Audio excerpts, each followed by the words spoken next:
Welcome to the Fundraising Leadership Podcast. This is episode number 56, and my name is David Langiulli.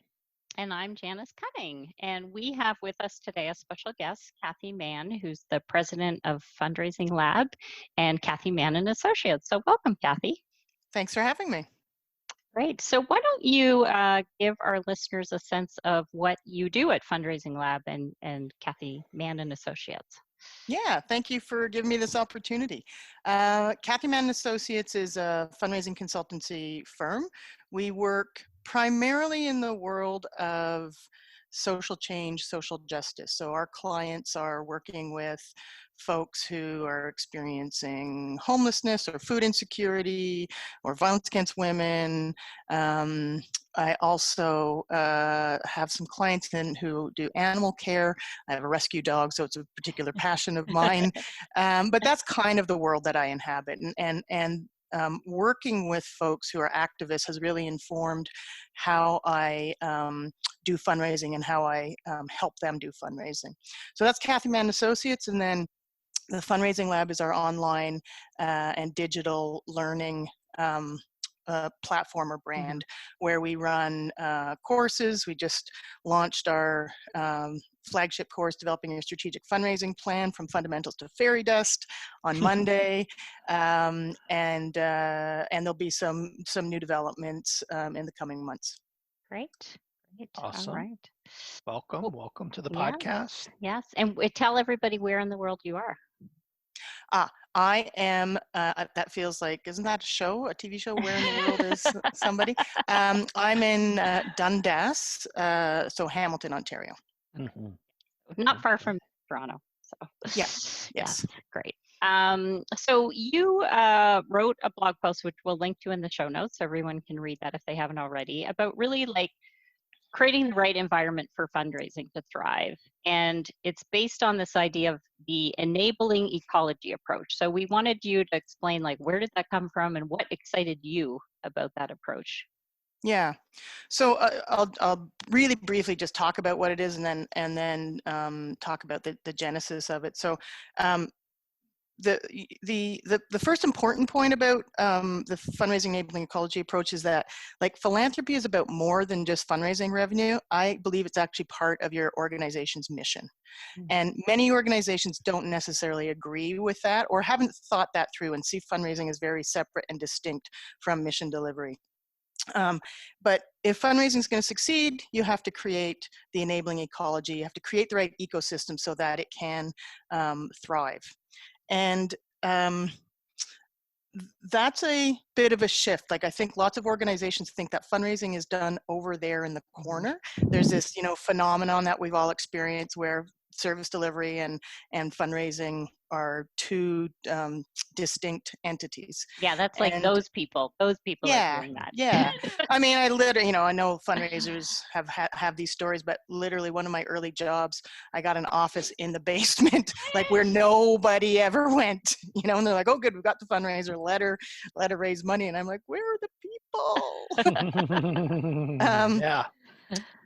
But in terms of the fundraising's enabling ecology approach, there's, my hypothesis is that there's four main elements to it, and the kind of the mechanics of it are the fundraising strategies, direct mail, corporate giving, foundation grant writing, and then the infrastructure. So all those things that you need to support the strategies, and that's kind of the mechanics of it.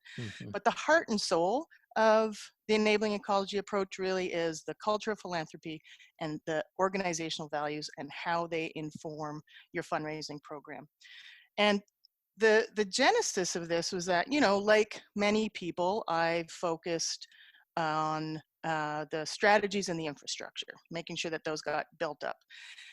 And over the years, as I, entered, as once I became a consultant, I was seeing this pattern over and over again where I could go into organizations and set up all of the structure, and still they weren't going to raise money.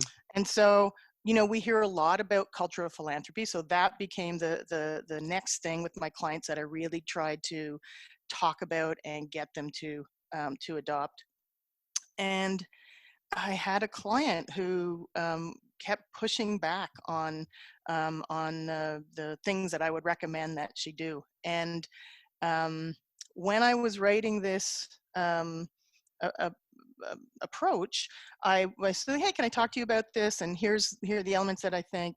And I talked about values, and she's like, oh yeah, I'm so glad you finally included this notion of values. She said, but I think it should be the lead.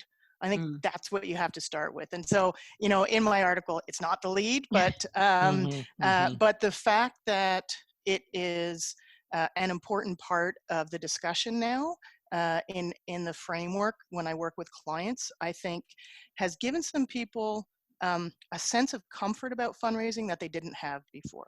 So many of my clients, as I said, work with populations that are marginalized, and values-based work is so important to them. And to have fundraising operate off in this silo where the organizational values don't necessarily impact or influence or inform fundraising, I think added to the level of discomfort that people already had about fundraising. So being able to talk about fundraising based on the values of the organization, I think gives people a sense of comfort, and it gives you a framework to allow organizations to begin to talk about how to narrow that chasm between service delivery and fundraising. I'm curious, Cathy, how you're seeing this show up in any, or not for that matter, in your work with boards.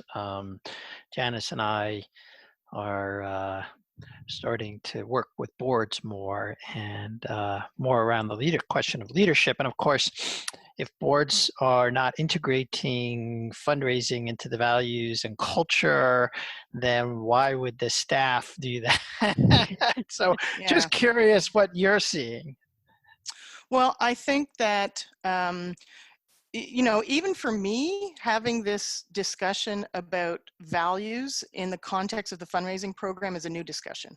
And some people just did it implicitly, but I would say that it needs to be explicit. And so in terms of board members, I think there are, listen, I want to celebrate and honor the volunteers who help our sector. And I want to be realistic about the fact that after 25 years or more working in this sector, I see many board members who don't exactly understand how they can be a support system to a robust fundraising program.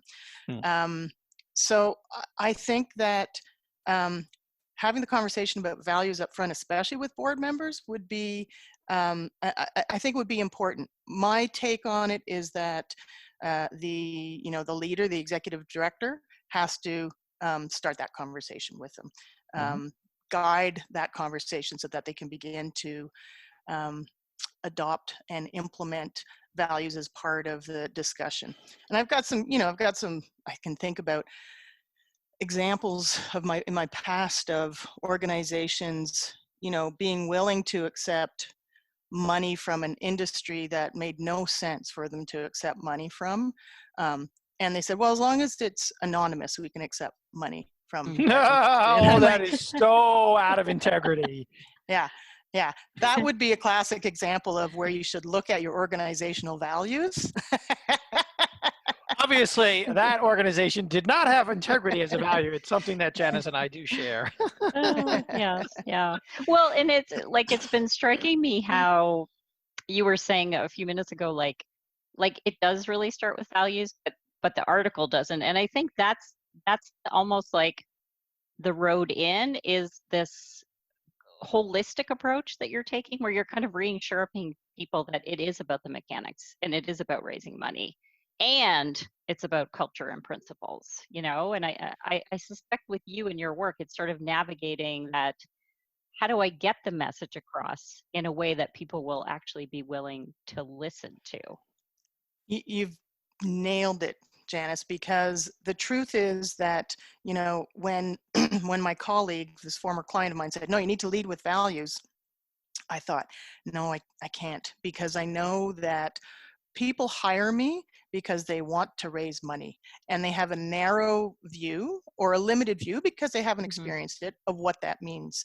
And so I need to speak that language to them, and engage them, and then help broaden the view of what fundraising can be over time. But it's like donor communications, right? Like you don't want to create cognitive dissonance right off the bat, right? So you want to be having a conversation with people that they're going to be able to absorb, and then slowly over time you build that relationship and you add new elements and broaden the conversation. So that's why I intentionally started with the mechanics, the strategies, and the like, we're going to raise money, don't worry. Yeah. And more money, you know. And I think that's such an important piece, right? Is that we are going to raise money. And by the way, we're going to do it in a way that really supports and is in alignment with your organizational values. By the way, sort of like sneak that one in after the fact. So I'm curious, like, if maybe you could share a story to kind of bring this to life a little, to like how paying attention to the culture, particularly, and the principles could transform an organization in terms of being able to raise more money. Yeah, well, I think we're seeing it now in this current pandemic. So, you know, I've seen many organizations that have decided that they're not going to ask for money because everybody's out there asking for money and it's a crisis and all the money should go to the frontline workers. And I look at organizations, and one of the really common values that I see in organizations is respect, right? We're going to treat everybody at organization XYZ with respect. And my question to those organizations who have said, we're not asking donors to support us at this time, is, are you actually treating your donors with respect? Are you treating them like people who have agency and who can make their own decisions? If somebody donates to you, presumably, you hope, they care about your cause.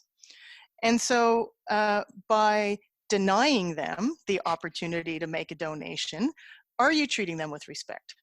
And so I think that, you know, and I've had this conversation with a couple of my clients, and it's another lens through which you can help make some decisions about fundraising. Here's another question. Are you respecting yourself, the people in your organization, and the people you serve by not asking for money? Nice. Yeah. Yeah. Seems like respect is getting trampled on, but you know, this is what happens when fear grips us. When we get gripped by fear, we get away from our values. I see that even with myself. Sure. And I think that, you know, organizations, everybody in the first few weeks were paralyzed, right? We didn't know what to do. We couldn't envision what the next week was going to look like, let alone make decisions about fundraising. So I understand where that came from, and I'm glad that you know, some folks who've heard me speak over the past couple of weeks have made a decision to go ahead with a direct mail campaign, you know, based on this notion of like, let your donors decide. And then I guess for the other value that I see, especially in this current context, is this notion of transparency. I see a lot of organizations that have that as a value.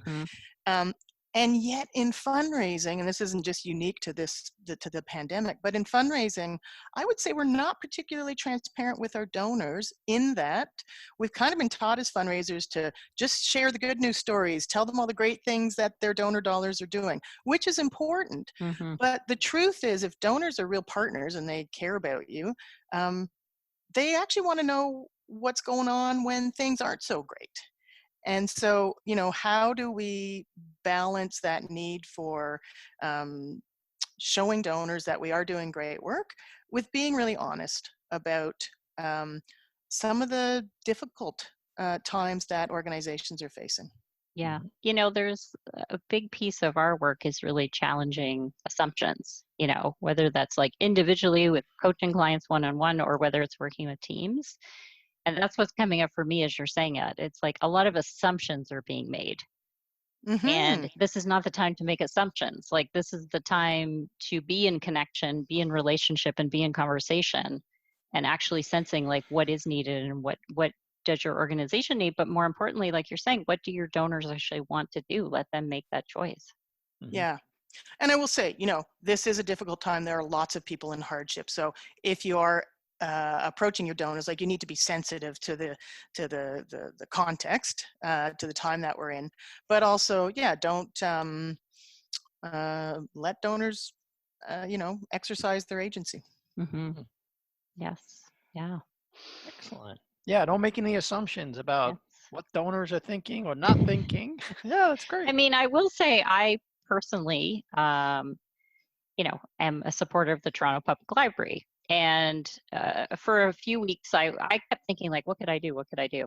And I was starting to see stories about like, they're pivoting, they're opening as food banks because the branches are closed right now. They're giving kids like free books, as part of the food bank. And I was thinking, oh, this is so great. And then I finally made a gift. You know why? Because they sent me an email and asked me to make a gift. Yeah. you Yeah. know, like, it was there in me. Like, I want to do something. I want to do something. And then it's like, oh, this is something concrete that I can do. That is something that is already I already have such a passion for this organization and what it does. Yeah. And I can see now, like, how they're making their own contribution during this, Yeah. and then they asked. Well, yeah. I mean, I love that, what's the number one reason that people give? It's because they were asked. Mm-hmm. Like, it's so simple, right? Like, we have to remember to ask sometimes. It's interesting. Something you said, David, though, made me think about a client who I think had as an implicit value humility. Mm-hmm. And the way, and God, so many of my clients are so modest and they won't toot their own horns. But this was an organization that was trying to, get fundraising going, and they were doing things really differently. And they talked about how they were, trying to start a movement and to really shift how we work in the sector. And I said, do you think humility is something that's going to support this notion of you starting a movement? Like, let's rethink that value of humility. And what does it mean? Why do you have humility? Why is humility important to you? How does it impede your ability to start a movement and have a much bigger impact in the sector? And what's a new way of looking at humility, and still allow you to play a bigger role and to catalyze the sector differently? And that Yeah, was, I remember actually kind of having a bit of an argument where there was raised voices at a table in a group at that meeting. Yeah, like there's with every value or every virtue, there's kind of a bit of a dark side, which is what you're pointing at. So, yes, humility is a virtue and a value, and it can we call it like having your lid up or having your lid down. When your lid is up, it's like a garbage can. When your lid is up, you're lit up. Like, you're just excited about what you're up to in the world. There's nothing bragging about it. We're doing great stuff. We're starting a movement. And will you come along? Well, if your lid is down because you have a value or a virtue around humility, you're not able to tell your story in a way that's going to enroll. What we mean by enroll is like touch, move, and inspire other people to follow you. So yes, it's good to be humble and also be lit up or lid up, as we say. Yeah. So that feels like a great segue to kind of giving the listener something to try. So why don't you give us what you want to challenge people to do from listening? Yeah. Okay. So I think that this time in our history is asking us to be bold and to be brave and to reimagine the world that we want to live in. And so I will invite listeners to be bold and to begin to have the conversation about values within their organization. And the reason that I say that is bold is because those are messy conversations, right? Values are not cut and dried. It's not like, here's the formula for raising money in through this strategy. It can lead to some passionate conversations. Mm-hmm. And our organizations so often do this thing like this dysfunctional politeness. Mm-hmm. Boards have this practice of dysfunctional politeness, and it doesn't allow things to actually get done. So I invite people to be bold and begin to have conversations about values. You can only influence, within your sphere of influence. But regardless of where you are in an organization, you do have some influence. So begin to have those conversations within your sphere of influence and see where it goes. Mm-hmm. Yeah, I love it. And I love that it's like the being bold is really bringing passion to it. I think it is challenging assumptions. It's being more flexible. Like, what can that mean? What does that mean? What does that mean right now in this moment, right? Because if you did your values several years ago, it's always good, whatever situation we're in, things are always changing, to kind of go back and say, like, what does that mean to me now? And what decisions does that inform, right?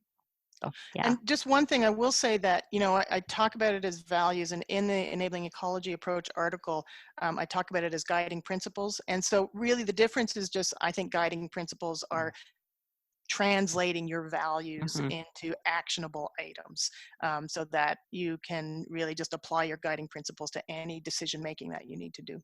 Yeah. Great. Well, thank you, Cathy. Thank you for sharing your wisdom with the fundraising leadership community. Thank you for joining us. Thank you for your stand for nonprofit organizations to really live their values and incorporate fundraising into their principles and their culture. So important that it's an integrated approach. So there's a lot of wisdom in there. We will link to your blog post in the show notes for the podcast. Right. And how can people find you, Cathy? Yeah, if they how can they find reach out? you? Yeah, so you can find me at fundraisinglab.ca, cathymann.ca, and on LinkedIn, let's look me up, Cathy Mann, and Twitter at Cathy J. Mann. All right. And that's man with 2 N's, just in case. Man with 2 N's at the Cathy, end. Yes. And Cathy with a C. Cathy with a C. Thank you for asking. It's pronounced slightly differently than from those who spell it with a K. Yeah. Thank you so much for having me on your podcast. Yeah, and you can, of course, find the Fundraising Leadership podcast at our website, fundraisingleadership.org, and also you can subscribe on iTunes, Spotify, or Google Play. We invite you to subscribe so you can get our podcast just about every 2 weeks, where you can hear wonderful leaders like Cathy Mann and others that join us to share their wisdom with our community. And so now we will end as we always end. Go put this into practice.